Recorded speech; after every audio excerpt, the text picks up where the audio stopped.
त्वमादिदेवः पुरुषः पुराणः त्वमस्य विश्वस्य परम निधानम वेत्तासि वेद्यम च परम च धाम त्वया ततं विश्वमनंत रूप वायुरमोऽग्निवर्णः शशाङ्कः प्रजापतिस्त्वं प्रपितामहस्य नमो नमस्तेस्तु सहस्रकृत्वा पुनश्च भूयोऽपि नमो नमस्ते। भवानी शंकरौ वंदे श्रद्धा विश्वास रूपिणौ याभ्यां विना न पश्यन्ति सिद्धा स्वान्तस्तमोशरम् वसुदेव सुतं देवं कंसचाणूरमर्दनं देवकी परमानंदम श्रीकृष्णं वंदे जगद्गुरुं श्रीकृष्णं वंदे जगद्गुरुं। भगवान मुरली माधव की विशेष कृपा से ये भगवत गीता का विशिष्ट ज्ञान सत्र सभी गीता प्रेमियों के लिए और सभी गीता ज्ञान के जिज्ञासुओं के लिए नित्य निरंतर संपादित हो रहा है और सभी गीता ज्ञान के जिज्ञासु जन यहाँ पर एकत्र होते हैं और वे नित्य निरंतर इस गीता ज्ञान रूपी गंगा में स्नान करते हैं। हमारा ऐसा मानना है कि ये श्री भगवान की साक्षात कृपा है कि ये सत्य सत्र नित्य निरंतर गतिमान कर रहा है, आगे चल रहा है। और क्योंकि उनकी कृपा के बिना इस सत्र के गति करने की स्थिति नहीं थी। अब उनकी कृपा है तो ये सत्र आगे की ओर गति कर रहा है और सभी लोगों का इसमें सहयोग है, क्योंकि किसी कार्य में श्री भगवान तो प्रत्यक्ष रूप से उपस्थित नहीं होते, परंतु वो कार्य की पूर्णता के लिए किसी को निमित्त बनाकर उस कार्य की पूर्णता के लिए भेज देते हैं। तो ये माना जाता है कि श्री भगवान ही इस कार्य की पूर्ण आहुति के लिए स्वयं उपस्थित हो गए हैं। तो ये गीता ज्ञान रूपी यज्ञ जो है वो चल रहा है और इसमें हम सभी नित्य प्रति स्नान कर रहे हैं। तो इसे भगवान श्री गोविंद की कृपा ही माननी चाहिए।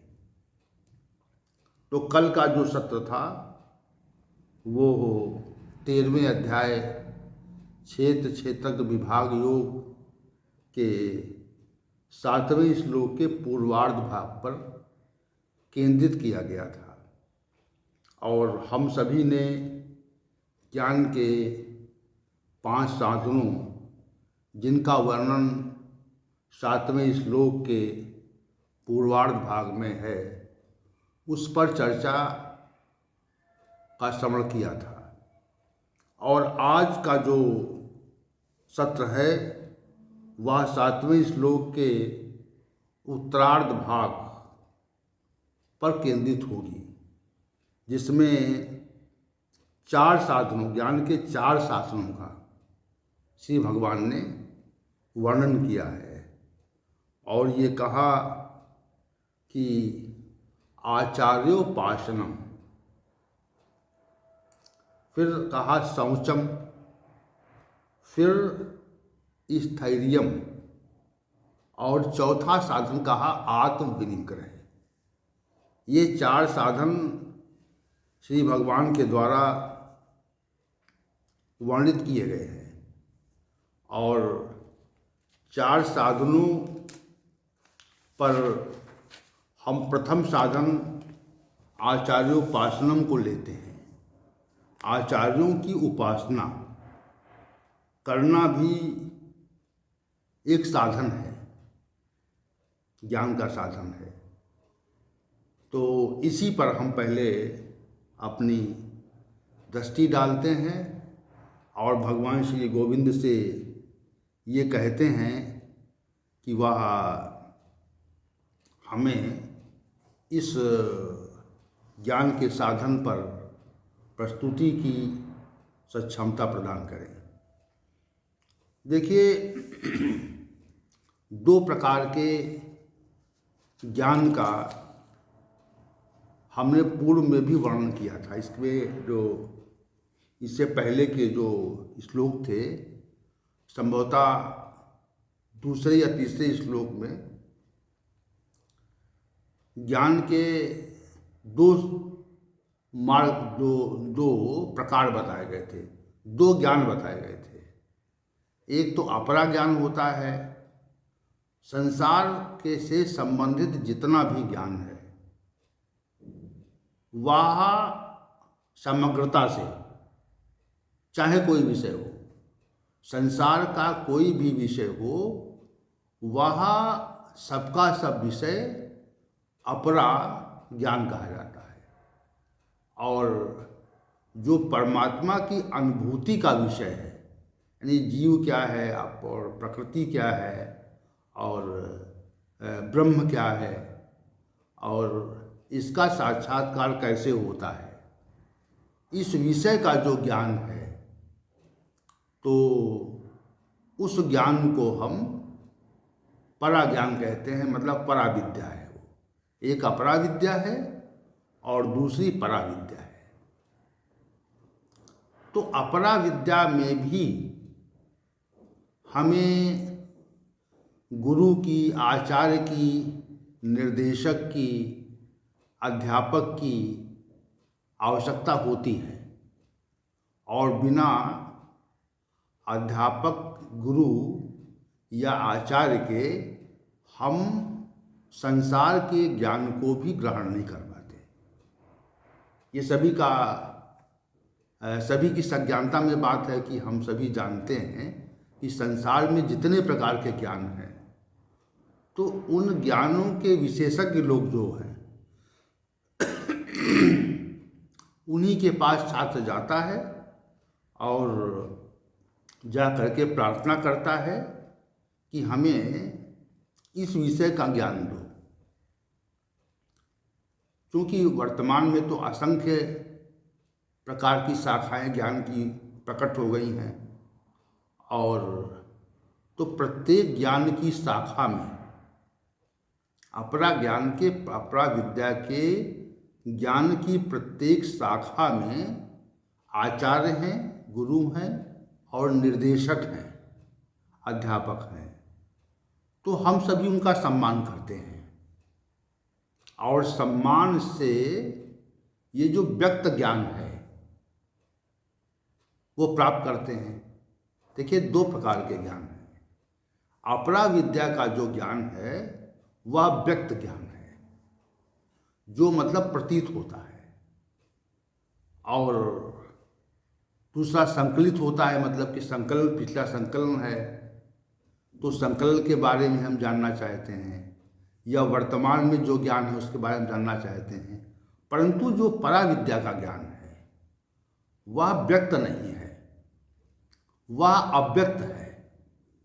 और अव्यक्त ज्ञान के लिए उस गुरु और आचार्य की आवश्यकता होती है जो परा विद्या में पारंगत हो, शास्त्रों में पारंगत हो, परमात्मा की अनुभूति की प्रक्रिया साधन का जानने वाला हो।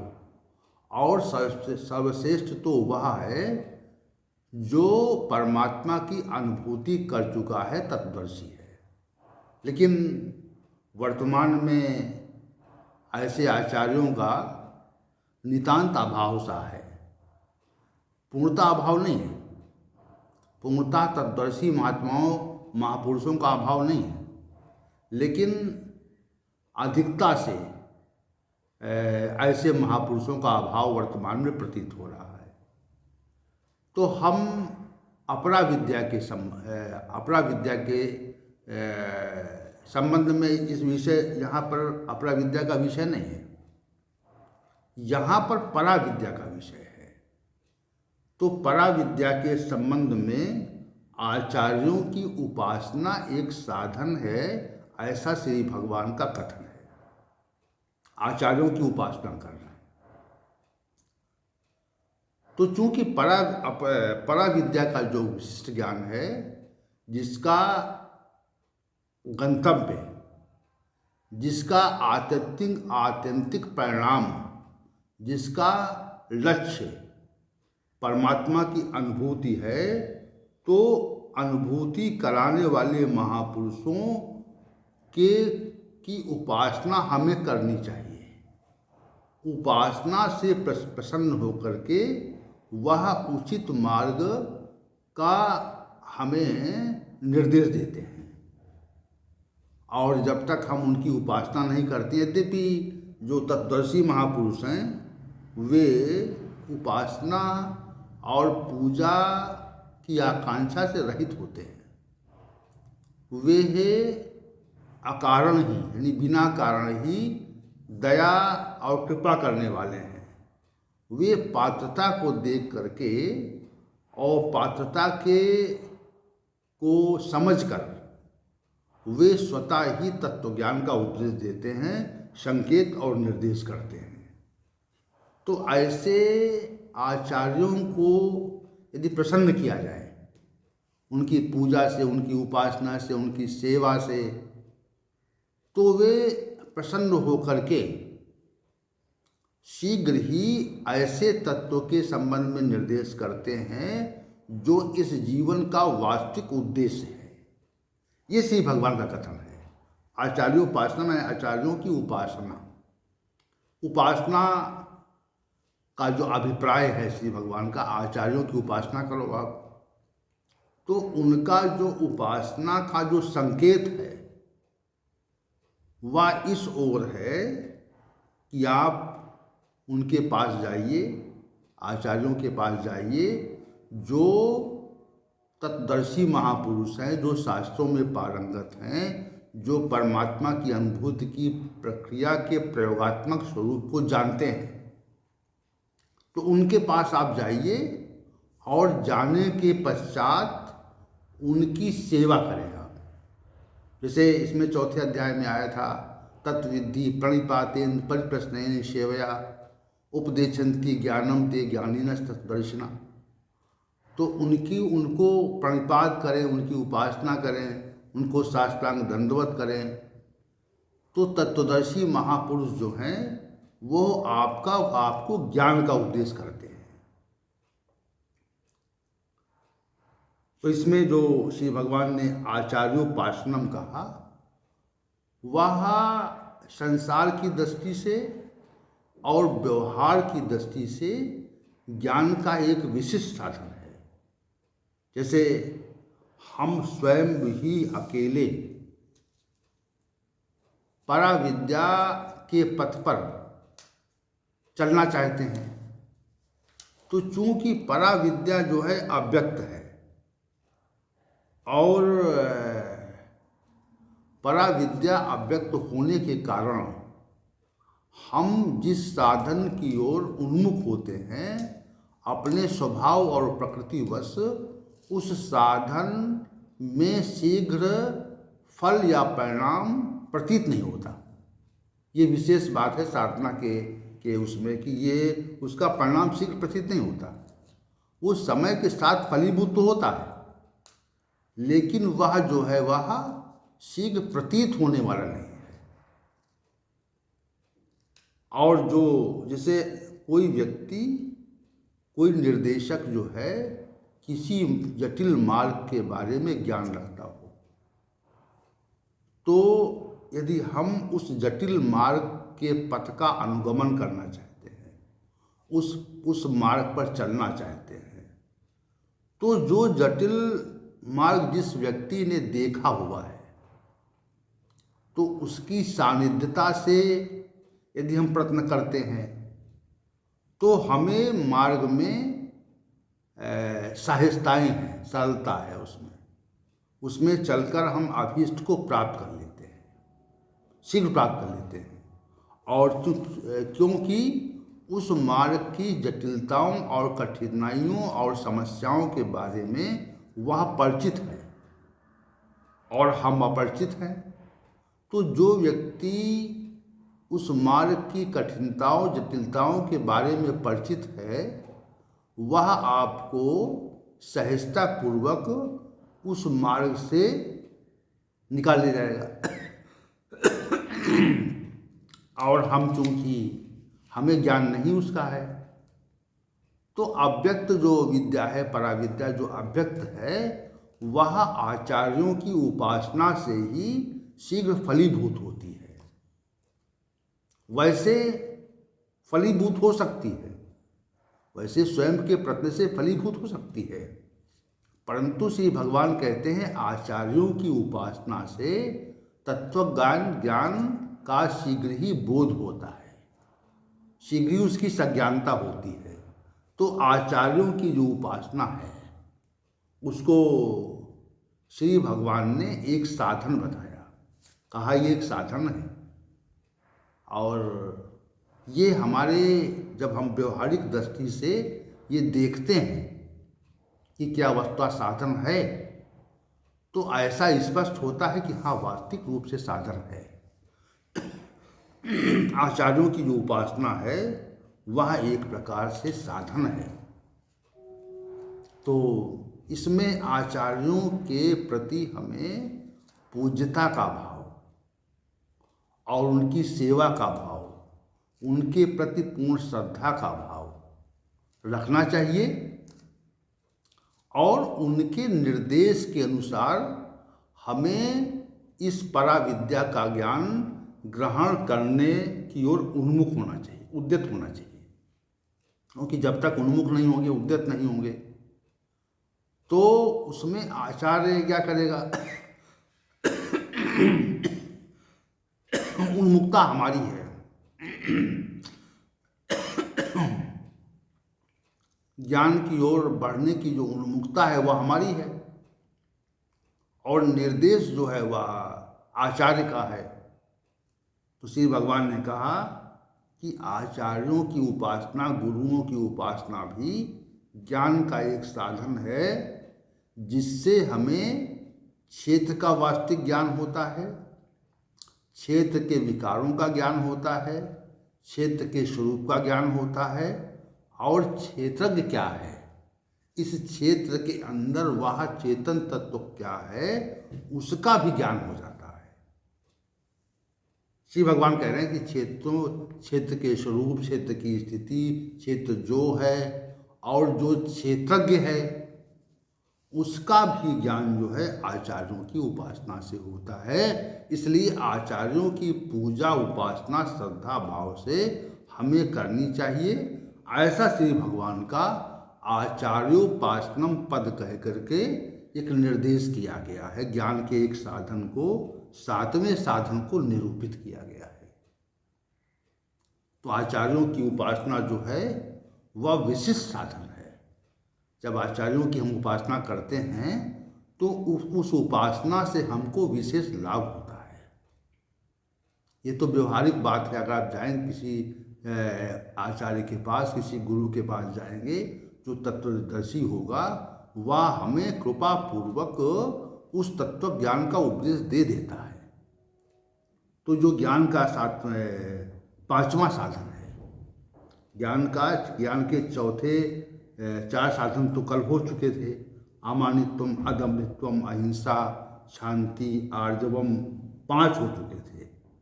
तो ये जो है छठा साधन है, 5 के अलावा ये छठा साधन है। तो श्री भगवान ने 7वें श्लोक के उत्तरार्ध भाग के पहले पद के रूप में कहा है। तो आचार्यों की उपासना करना एक साधन है। अब श्री भगवान कहते हैं शौचम, शौचम भी ज्ञान का विशेष साधन है। शौचम जो है वह ज्ञान का विशेष साधन है। ये श्री भगवान का कहना है। तो शौचम क्या है? तो शौचम के विषय में, शौच के विषय में आज हम चर्चा करना चाहेंगे, ज्ञान के 7वें साधन की ओर चलेंगे। मन में, हमारे प्रत्येक व्यक्ति के मन में सामान्य रूप से कलुषित भाव रहते हैं। संसार के अन्य व्यक्तियों के प्रति कलुषित भावनाएं रहती हैं, और जब तक कलुषित भावनाएं मन में रहती हैं तब तक मनुष्य को शुद्ध नहीं माना जाता। कलुषित भावनाएं ही अपने में मन की एक विकृति है, विकार है मन का। तो साधक को, चूंकि यहाँ पर ज्ञान का साधन है, ये सोच जो है वो ज्ञान का साधन है, इसलिए साधक को यह स्वयं आत्मनिरीक्षण करना चाहिए कि हमारे मन में अन्य व्यक्तियों के प्रति कलुषित भाव क्या है। और कलुषित भाव जो है वो 2 प्रकार के होते हैं विशेषकर। एक कलुषित भाव में हम दूसरे का अहित करना चाहते हैं। एक कलुषित भाव से, कलुषित भाव वो है कि जिससे हम दूसरों का अहित चाहते हैं। और कलुषित भाव के आने पर किसी के अहित की क्रिया होती है। तो कलुषित भाव को शुद्ध करना शौच है। कलुषित भाव को, मन में कलुषित भाव, किसी के हित की भावना न रहे, पूर्णता समाप्त हो जाए। कोई व्यक्ति हो, किसी कोई प्राणी मात्र हो, उसके प्रति हमारे मन में प्रतिकूल भाव न उत्पन्न हो। तो ऐसे कलुषित भाव का समापन करना, ये है शौच कहा जाता है। ये निकृष्ट स्तर का है। और इससे जो उत्कृष्ट स्तर का कलुषित भाव है, वह भोगों के प्रति संयोग होने की इच्छा है। जो संसार में अनेक प्रकार के भोग हैं, जो भगवान की त्रिगुणीमयी माया के द्वारा इस संसार में बिखेर दिए गए हैं, जिनके प्रति हमारा आकर्षण है, जिनके प्रति हमारा आकर्षण है। आप साधक को ये ध्यान रखना चाहिए। सामान्य व्यक्ति ये बात नहीं समझ सकता, लेकिन साधक को यह देखना चाहिए कि हम किन संसार की किन वस्तुओं, व्यक्तियों और स्थितियों की ओर आकर्षित हो रहे हैं। तो जिन वस्तुओं, व्यक्तियों और स्थितियों की ओर हम आकर्षित हो रहे हैं, वे सब माया के द्वारा ही उपार्जित हैं और माया का ही कार्य रूप है। यह बात हमको स्पष्ट रूप से समझनी चाहिए। और उस भाव का समापन करना, उस भाव का, उस विलासितापूर्ण इच्छा का, उस विलासी इच्छा का समापन करना भी शौच कहा जाता है। क्योंकि जब तक भोगों के विषय में उनके संयोग की इच्छा रहती है, तब तक ये शौचम रूपी जो ज्ञान है, ज्ञान का साधन है, ये ज्ञान का जो 7वां साधन श्री भगवान ने वर्णित किया है, वह शौच साधन पूरी तरह से हम पे व्यवहारिक रूप से लागू नहीं होता। शौच भी एक विशिष्ट साधन है जो आंतरिक शुद्धि, आंतरिक शुद्धि की बात कर रहे हैं हम, आंतरिक शुद्धि है।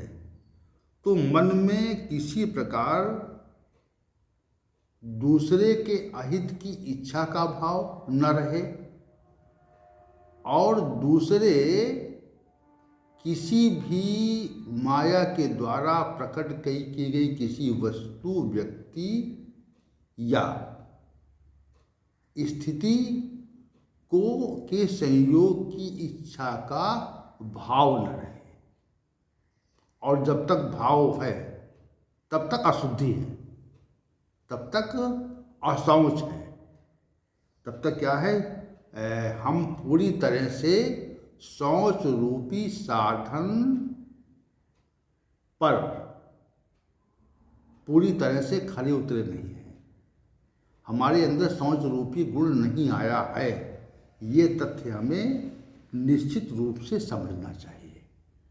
तो शौच रूपी जो साधन है वह विशेषकर मन के कलुषित भावों को निकालने की ओर संकेत करता है, और साथ में जो संसारिक भोग हैं उनके संयोग के भाव के समापन की ओर संकेत करता है। दो बातें हैं विशेष रूप से। तो ये तो आंतरिक शुद्धि है, आंतरिक शौच है ये, और एक प्रकार का बाह्य शौच भी है। जैसे वर्तमान में देखा जा रहा है ये कि लोग समय से जागते नहीं हैं, समय से सोते नहीं हैं, और मनमाने ढंग से कभी स्नान करते हैं, कभी नहीं करते हैं, या बिना स्नान के ही रहते हैं, या लघु शंका के पश्चात हाथों का न धोना, पैरों का न धोना, और अन्य प्रकार की जो अशुद्धि है, जूते पहन कर के भोजन कर लेना, जहाँ पर नहीं जाना चाहिए जूते पहनकर वहाँ जाना, तो ये सब अशुद्धि के प्रकार हैं। तो जो बाहर वस्त्रों की शुद्धि रखना, वस्त्रों को शुद्ध रखने का प्रयास करना, तो ये सब जो है ये बाह्य शुद्धि मानी जाती है कि बाह्य हम नहीं करते हैं तो अशुद्ध रहते हैं, अशुद्धि माना जाता है, और यदि करते हैं तो शुद्धि मानी जाती है। तो शौच में ये भी बात आती है, शौच की प्रक्रिया में यह तथ्य भी आता है, शौच रूपी साधन में, कि हम बाह्य रूप से भी अपने को शुद्ध रखें। क्योंकि बाह्य शुद्धि की वर्तमान समय में बाह्य शुद्धि का अभाव देखा जा रहा है, क्योंकि पाश्चात्य जगत में तो बाह्य शुद्धि नितांत नहीं है, वहाँ पर बाह्य शुद्धि का भाव ही नहीं है। अब वहाँ के बारे में तो सभी जानते ही हैं कि वहाँ बाह्य शुद्धि तो है नहीं। जो प्रतीत हो, जो वास्तविक में जिसको शुद्धि कहा जाए, शौच कहा जाए, तो वहाँ बाह्य प्रकार का ही शौच नहीं है, शुद्धि नहीं है। देखिए इस वर्तमान परिवेश में जो विश्व में अनेक प्रकार के अस्त्र शस्त्रों का भंडार हो रहा है, ये दूसरों के अहित की भावना से हो रहा है, स्वयं की रक्षा के भाव से कम हो रहा है। संसार में जो ये तमाम भंडार हो रहा है, तमाम विकास हो रहा है शस्त्रों का, तो इस भाव से कम हो रहा है कि रक्षा करेंगे, लेकिन इस भाव से अधिक हो रहा है कि लोगों का अहित करेंगे। ऐसे ऐसे सिद्धांत और दर्शन इस संसार में प्रकट हो गए हैं, जिससे दूसरों के हित की भावना स्वतः जो है वह फलीभूत हो रही है। तो संसार की स्थिति समय के साथ, कलयुग के साथ बहुत ही निकृष्ट हो गई है। तो इसमें बाह्य शौच का कोई प्रश्न नहीं है वहाँ पे। लेकिन साधकों, क्योंकि ये साधन जो है साधकों के लिए है, ये शौच रूपी जो साधन है ये साधकों के लिए है, तो हमें बाह्य रूप से भी शुद्ध रहना है, स्नान आदि करना है, समय से उठना है, भगवान की पूजा उपासना करनी है। ये सब जो बाह्य साधन हैं इनका भी हमें पालन करना चाहिए। और जो किसी के प्रति अहित का भाव है कि हम किसी का अहित करेंगे, किसी विलासितापूर्ण वस्तुओं और व्यक्तियों और स्थितियों को आकर्षित होंगे, तो इस भाव का भी परित्याग होना चाहिए। तभी ये शौच रूपी साधन पूरी तरह से, जो श्री भगवान ने ज्ञान के 7वें साधन को निरूपित किया है, तभी ये शौच रूपी साधन हम पे पूरी तरह परिपक्व अवस्था में आएगा। तो आज के सत्र में ज्ञान के 2 साधनों पर, एक तो आचार्योपासनम पर और शौचम पर, जो 7वें श्लोक के उत्तरार्ध भाग में जिनका निरूपण श्री भगवान ने किया है, तो उन साधनों पर हमने आज की चर्चा को केंद्रित किया हुआ था। और तो आज की चर्चा आचार्योपासनम और शौचम पर केंद्रित थी, और कल के सत्र को हम 7वें श्लोक के स्थैर्यम पद पर केंद्रित करेंगे। और जो आत्मविनिग्रह है, आत्मविनिग्रह जो है, हम उस 2 साधनों का, ज्ञान के जो 2 साधन स्थैर्यम और आत्मविनिग्रह है, इन पे हम कल की चर्चा को केंद्रित करेंगे। दोनों ज्ञान के साधन जो 8वें और 9वें साधन के रूप में श्री भगवान के द्वारा वर्णित किए गए हैं, तो उन साधनों का भी हम कल के सत्र में व्याख्यापित करने का, भगवान श्री गोविंद की कृपा से व्याख्यापित करने का प्रयास करेंगे। तो आज इन्हीं शब्दों के साथ आज के सत्र के समापन की घोषणा की जाती है, और कल के सत्र में हम सभी समय से प्रकट होंगे, और भगवान श्री गोविंद की कृपा से कल का सत्र भी समय से ही आरंभ होगा, और 7वें श्लोक के शेष भाग को कल हम व्याख्यापित करने का प्रयत्न करेंगे। ओम शांति।